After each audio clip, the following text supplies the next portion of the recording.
Hey guys, welcome back to the channel. In today's video, we're looking at Gacha game revenue for the month of September. Now, massive shout out to Numberlock BS. I always read that as number blocks because it's a show my kids are watching, but massive shout out. I love seeing this every month and what's going on. Now, a couple of things with this. We're going to go through it because we're going to talk about different games, their revenue, you know, some games not looking too good, but a couple disclaimers that I want to put at the start of this video to do with these numbers. Now, Sensor Tower, and I double checked this through the comments as well to see the OP responding to comments. Now, CN figures aren't included in these, which is it's funny because I don't have the Sensor Tower subscription because it's not that important to me. So I can't check Sensor Tower, but I always go to App Magic, which is a free one, which we can check different games. And a lot of games won't show Chinese revenue. But if we go to something like Honkai Star Rail, it does show Chinese revenue. So I'm not too sure exactly how this is calculated, but he said basically in this post, he's not including Chinese revenue in these.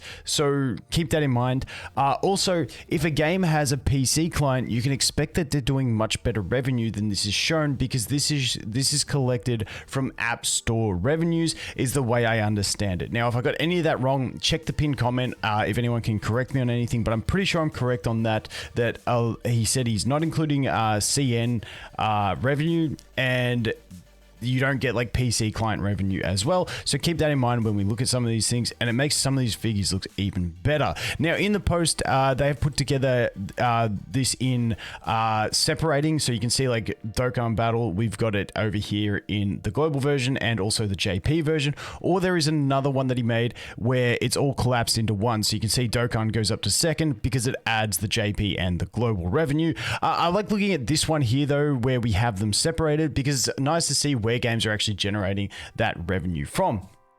Now, keep in mind, something like Musume is a JP only game, so it will have the JP flag, whereas Nikke gets most of its revenue from JP, but I believe because it's one version of the game that has different servers, that's why it's all consumed into global, whereas Dokkan, I believe, has different versions, if that makes sense. Hopefully, that gets us across it, but let's take a look. So, Honkai Star Rail, 40 million, I mean, down from 49, the game's dying, obviously.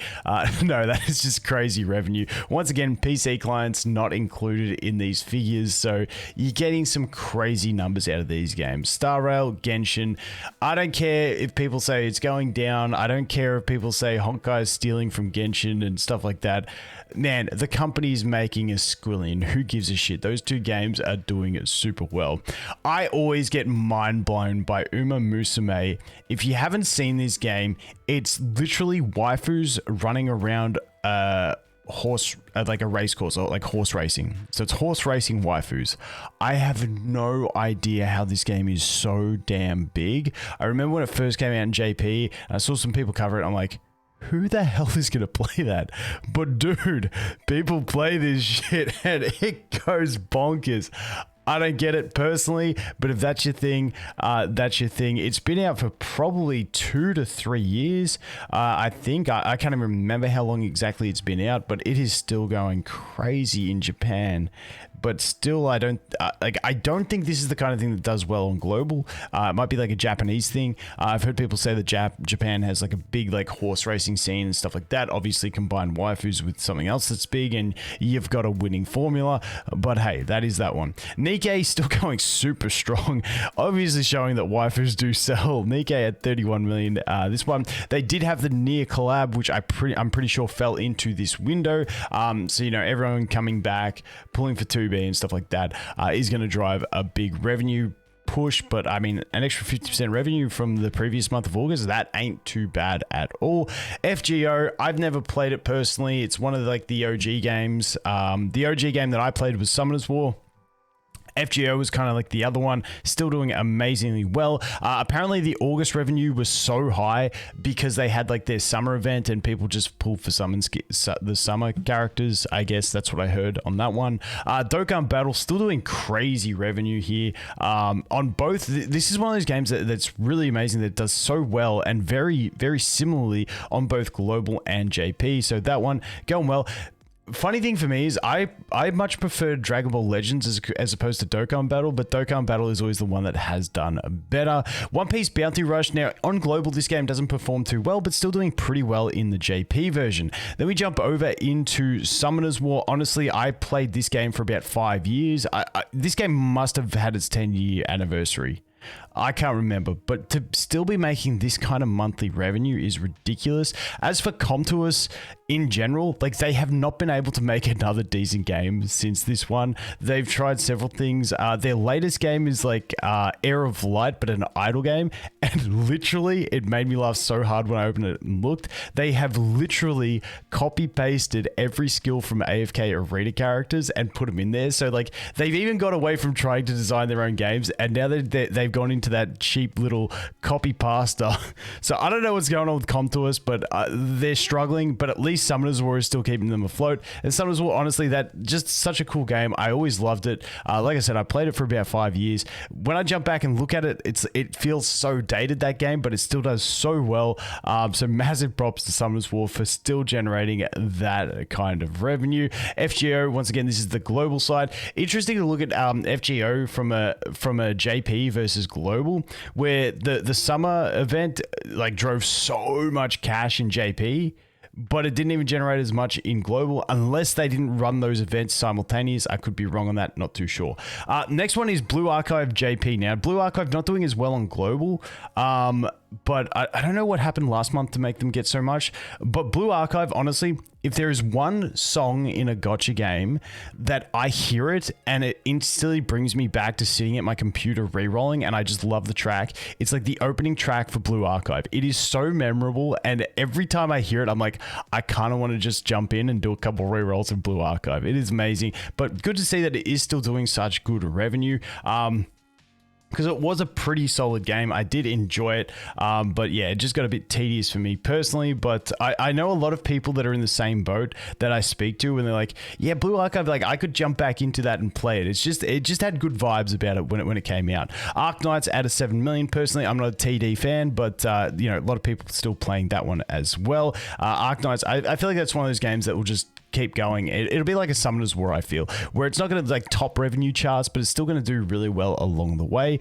Dragon Ball Legends still doing well. Like I said, I prefer Legends to Dokkan Battle, but Dokkan always does better. But good to see this one still doing some decent revenue. Now, Final Fantasy Ever Crisis, this was launch month, I believe, with the 7 million. Not too bad on a launch month. It's not like one of the most overhyped games. I know it's Final Fantasy, but you know, I didn't see too much crazy hype around it.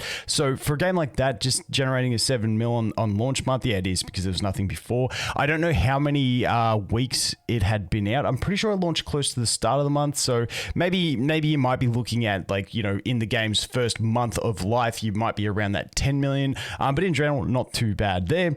Heaven Burns Red, honestly, I've never played it, so I can't really comment on that one. Hatsune Miku, I got no idea on this one either, but I mean, these two games doing stuff in JP.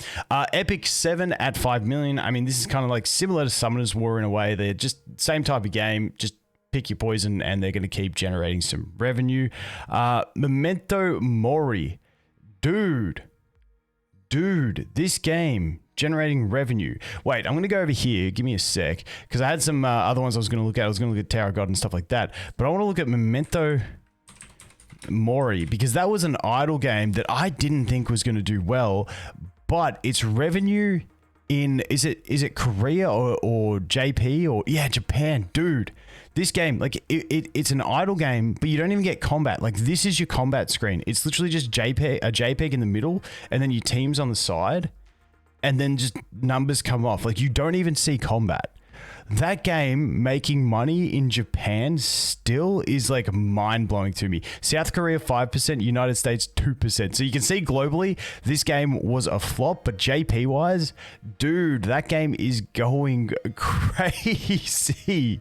Not bad. Honestly, respect to that game. Respect massively, because I played that. I honestly got hooked on it for about a week or two, because I do like idle games. But you know, still getting that 5 million, and it's almost, I want to say say it's almost a year old. That is not too bad. I didn't expect that one.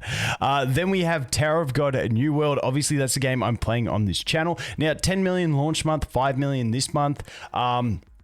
Now, that is heavily Korean based. If I just go back here, I'll show you guys. This is one I was looking at because obviously I'm playing that on this channel. So South Korea is 51%, Japan 13%, United States only 17%. And then, you know, we got France, Philippines, Canada, Singapore, Thailand. We got a bunch of 1%ers in there as well. But the bulk of it coming from South Korea, which is what I completely expected from this game. The marketing was so heavy over in South Korea, but over in the West, like in Australia, in the United States, Canada type stuff, it wasn't as heavily marketed, but at least it is getting that revenue. I'm curious to see what the game can do next month.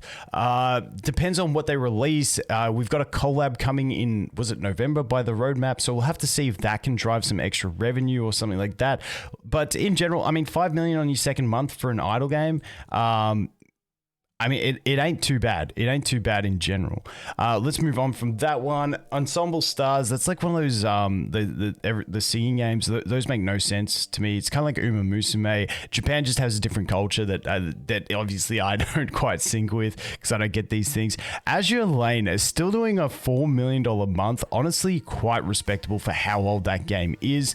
You look at that game. I look at it now, that game, and I'm like, wow, that looks pretty dated, but you know, it's got a really loyal fan base. The game, from what I hear, is super free to play friendly and stuff like that, so not too bad. Fire Emblem Heroes, once again, another game that's been around for ages, consistently generating decent revenue in the millions, which is pretty fine. Then we got the Final Fantasy Ever Crisis on the global side. Like I said, over on the other side, we had 7 million. We got 4 million here. Once again, that could probably be like 5 to 6 million. So in total, you could be looking at about 15 to 16 million for the game's first month of life, because I can't remember exactly the date, but I'm pretty sure it was pretty early on that it did release. One Piece Treasure Cruise, another One Piece game. Now we do have another One Piece game coming out, which I'll make content on in the future. I think that one looks like it's going to be more successful than any of the other One Piece games, but I could be completely wrong on that take. Daimachi Battle Chronicle with a 3 million. I believe this was last month was launch month for this one. I didn't actually play this game, but I believe that was like a half month. Like they didn't get a full month of revenue in that month. That's why it's gone up to 3 million. But you know, not the craziest launch revenue for that game, but at least it's still generating decent revenue. It's just a matter of trying to hold above that sort of like 1 million type revenue for the game. One Piece Bounty Rush on the global side, we've already covered that one. Azure Lane over on the global side. Once again, I mean, Azure Lane, 4 million plus the extra 2.7. So you're looking at 6.7 million for that game. Globally, it's really respectable. You look at that game, that I don't even know how old that game is, but you know, that's still doing better than Tower of God globally when it's in its second month of release. Like that game is doing incredibly well. Bang Dream Girls Band Party. Dude, I got no fucking idea what that is. I have no idea. That is beyond me. Then we got the global side of Treasure Cruise as well. Honestly, One Piece, it generates cash. If they make a real banger game, I feel like One Piece can generate ridiculous amounts of cash. Over here is the Blue Archive global side. Not doing as good as JP, obviously, but still doing really, really well in general at 1.8 for how old it is, which is like a year and a half, 2 years, something like that old.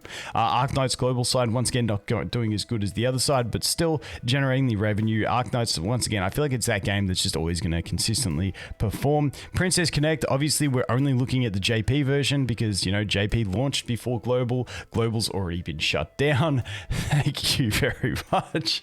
Dude, that was just crunchy, my God. But JP's all they've got left hanging on to.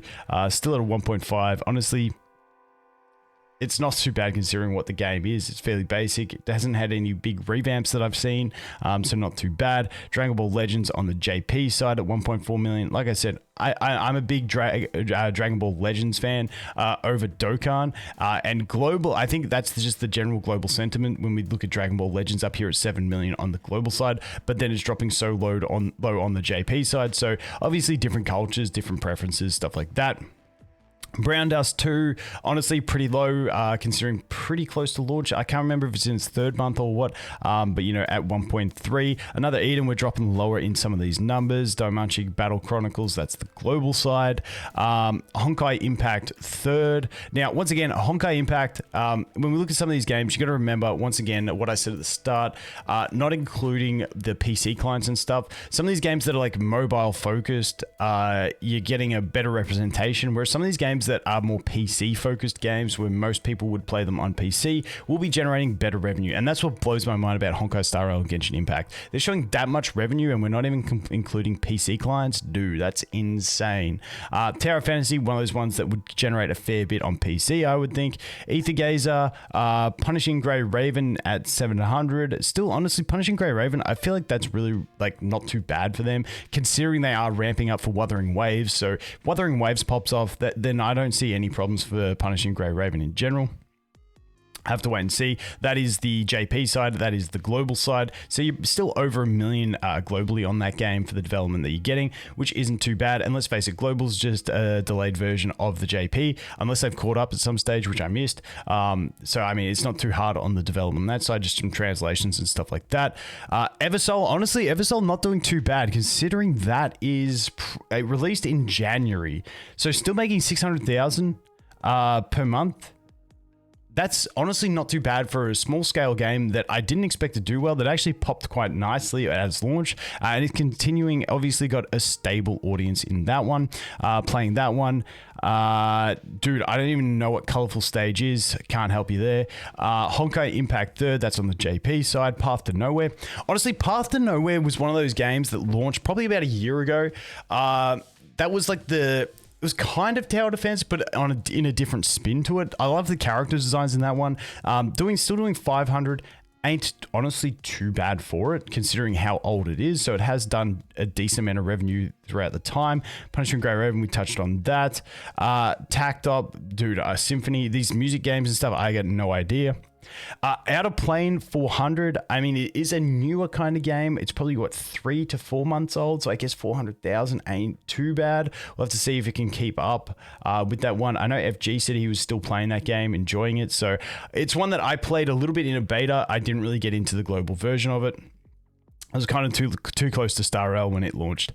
Then we got another Eden at 400, Guardian Tales. Honestly, Guardian Tales really solid, like considering age. When you look at revenue, some games 300,000 looks low, but if a game's that old, which Guardian Tales is probably 2 to 3 years old, I want to say, you know, that revenue is still reasonable for a game that's, you know, pixel art. I'm not a developer, but I'm assuming it's not as expensive to develop as some games like, you know, Genshin, Star Rail, stuff like that.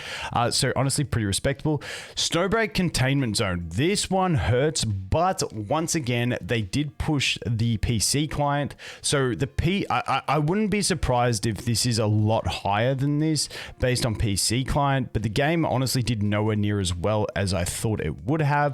So that one's on struggle street, but you know, hopefully they are getting a little bit through the PC client that's helping aid these numbers. Counterside, now I saw Counterside was doing a rework. I'm not sure. I got to get caught up on that, whether they actually went ahead and did the whole revamp to Counterside or not. That was always a great game. The problem with Counterside for me was they destroyed the launch of it, where they did a Southeast Asia launch and then they waited like a year to do the global launch. If their Southeast Asia launch was their global launch, I feel like the game would have been a much bigger success. It was just a really botched release of the game. And it's kind of what Black Clover is doing at the moment, which we will look at Black Clover at the very end of this, because that's another interesting one to look at. Octopath Traveler. Honestly, I never really played that one too much. Ensemble Stars global side, dude, once again, I don't get those games. Alchemy Stars. Okay, Alchemy Stars. I really liked this game with it when it launched. The problem it just had no content. That's why I dropped it. But the combat was really cool. It was really unique, something different. And I know they have done a lot of work on it. I think they added their wish list in and stuff like that. But it's kind of just a bit too late for me personally. But still, it is what it is. Limbus Company. This is one that I heard a lot of hype about. I played it. I didn't really like it. Didn't get into it. But you know, it's still hanging in there. Guardian Tales JP getting some revenue still. Girls Frontline. Honestly, Girls Frontline 2 coming out. So, I mean, That's got a really loyal fan base. Girls Frontline is one of those games that I always heard was really free to play friendly. I can't verify that myself. But, you know, in general, they got Girls Frontline. They got Neural Cloud as well, which has really fallen off considering it's a fairly new release, which was at the start of the year. But Girls Frontline 2, I feel like, is going to just massively trump these and hopefully bring them back to life. We'll have to wait and see. Bang Dream, once again, I don't know what that is. Girls Frontline, that's the JP side. Neural Cloud, JP side. Attacked OP Sympathy, we've already looked at that on the JP side. Alchemy Stars, US. Wait, so global? Oh, yeah, that's right. Alchemy Stars had global and then US. That was its split. Okay, that's still not too bad. Archland, honestly, it's in South Korea only at the 50K. This was one that got a fair bit of hype when it announced its Korean launch. I don't even know if it's going to get global now based on these numbers. We'll have to wait and see. I believe they quote unquote confirmed a global, but you know, it's never confirmed until it's here. Artery Gear, not doing too great at 80,000. Then we got Hegan, Aruthal, and Alice Fiction. Never played Alice Fiction myself, but Hegan, Aruthal, they just timed that game horribly. Like, I think like 20 days before Honkai Star Rail, and like I played it, I enjoyed it. It had a really horrible power system where it's like your team's power is more important than your formation. So it was like, doesn't matter if you can build a really good synergistic formation. If your team power is a bit lower, your team gets crippled and you just get one shot. It was like so bad. But like the general game itself looked promising, but it had that horrible system. And then it released like 20 days before Star Rail, which is like, you know, that is not a good sign for you. But that is everything on this list. Once again, jump over to Reddit. Give this one an upvote. Dude, I suck at Reddit. I don't even know what they call it on Reddit anymore. But I really like looking through these, getting ideas for where games are at. And if you want to look at it on a compressed basis, this is where they add, like, join the global with the JP. And the only time you'll see the JP flag is when they are... like that's the only region it's in. So like Archland is only available in South Korea. That's the only time you'll see that on this one. But I like looking through it and seeing where the different regions are making the money as well. But the one other one that I wanted to look at was Black Clover Mobile, because dude, this is on App Magic, which is different to where they got their figures from, but this is like the free one that I can look at. But we're looking at about $50,000 for the Canadian soft launch in the month. And then we're looking at around 500,000 for the JP and South Korea. Considering it's a pretty new game with a very large IP, you'd hope you'd see a bit more than this. So hopefully, I mean, the launch of this has been absolutely butchered. And the JP and South Korean side, they didn't have enough content in it. And then the game was essentially almost too free-to-play friendly with not enough incentive to go for dupes and stuff like that. So there was no real reason to spend. But if they make the real-time arena, maybe it bumps up these, but maybe JP and South Korea are just too far gone. And maybe they just launch globally with the real-time arena and hope that global can make up the revenue for it. But honestly, game is kind of in a weird position at the moment, so we'll have to wait and see. But that's pretty much all I wanted to cover. Once again, go over, give this an upvote. As always, guys, thanks for watching. Hope you have an awesome day, and I look forward to seeing the next one. Cheers.